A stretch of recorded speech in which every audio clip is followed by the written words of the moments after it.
You're welcome once again to the plug. As usual, the plug serves as an African plug to you and me to learn and identify what Africa stands for. Today we are talking about the problems of Africa. And as a people, we need to identify our weakness and our strengths and know what to hit and what not to hit. We cannot move on as a people without recognizing our weaknesses and our strengths. And to do this, we need to identify the problems that makes us weak and then channel our strength towards them and face it head on. Dr. Nkrumah said in Addis Ababa that Africa is rich, but Africans are poor. The ultimate question remains, why? So today, we are talking about some problems I have identified that is disturbing, hindering, and retarding our growth and development as the people of Africa.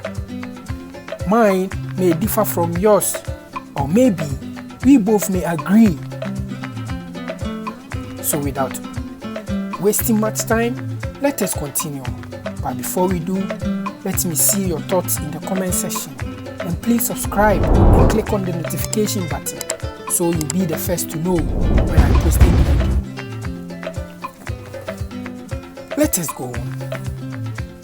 My first problem I have identified is division. This I talked about in my previous video, which I titled A Borderless Africa.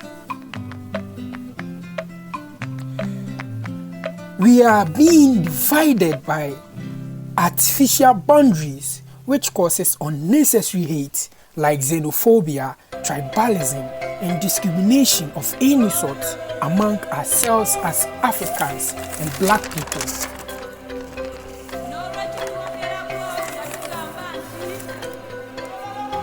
The Francophone brother sees himself as different from the Anglophone brother, and vice versa. This has also made us lose direction in retracing who we are and where we lost. So going forward, it will be more important to do away with those artificial borders that were imposed on us in the 18th when they gathered in Berlin. And then we come together and live as one people and as Africans. Another problem I have also noticed is that Africa lacks leadership. You see, most African leaders, if not all, have become puppets to the imperialists, aside them being greedy. They dominate the African Union just to defer the dreams the pioneers of Pan-Africanism had. They fight for their masters at the expense of the suffering people, leaving them in their land poor. And then in the end, they get exploited. These same African leaders brainwash the intellectuals and the academicians just so they can avoid the transition of ownership of the resources to the oppressor. And then the natives have nothing. The African leader instill fear just so we Africans continue to remain their captives. One typical example is what is going on in Cameroon. The Cameroonian brother from the other side that speaks French is fighting the brother on the other side that speaks English. These are all plans to divide us as a people. They turn us against each other, so they have their way through. Again, we cannot talk about Africa and its problems and not mention corruption, with our leaders being puppets and servers of the colonialists. They strike deals that are diabolic. They strike deals that are evil, which allows them to loot public funds and in the long or short run hands over our resources to the oppressor. They allow them to dictate our day-to-day activities and influence policies and other essential sectors like education, which in the end tames the African mind and diverts its attention from realizing its true potential. This is much more important to highlight.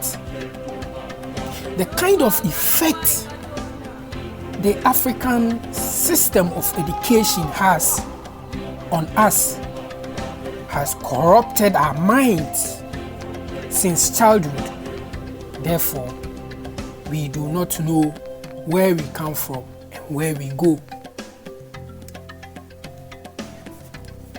One other big factor, which is a main problem, I assume, is the propaganda machinery being set up by the West or the imperialists that programs and indoctrinates the vulnerable African mind into self-hate and low self-esteem through the media, which constantly talks bad and shows bad about Africa. Another is education. As I have said before, this corrupts the mind from childhood and teaches only about the oppressor or the colonialist.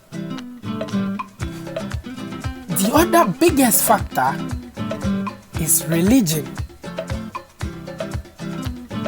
Religion divides us by the type or the kind of faith and belief that we have as Africans. This and all other known or unknown mechanisms that benefit the colonialist or the imperialist commercially, and on top of it all, they still treat us as savages.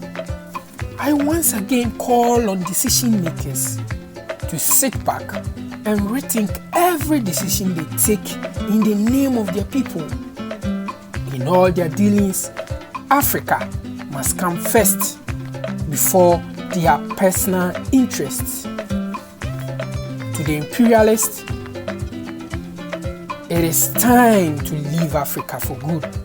And to my fellow African, this is the time we do away with the hate and negativity. This is time we come back together. This is time we reflect on what the colonialist has done to us and come back together and fight and liberate Mother Africa, because we have nowhere else to go.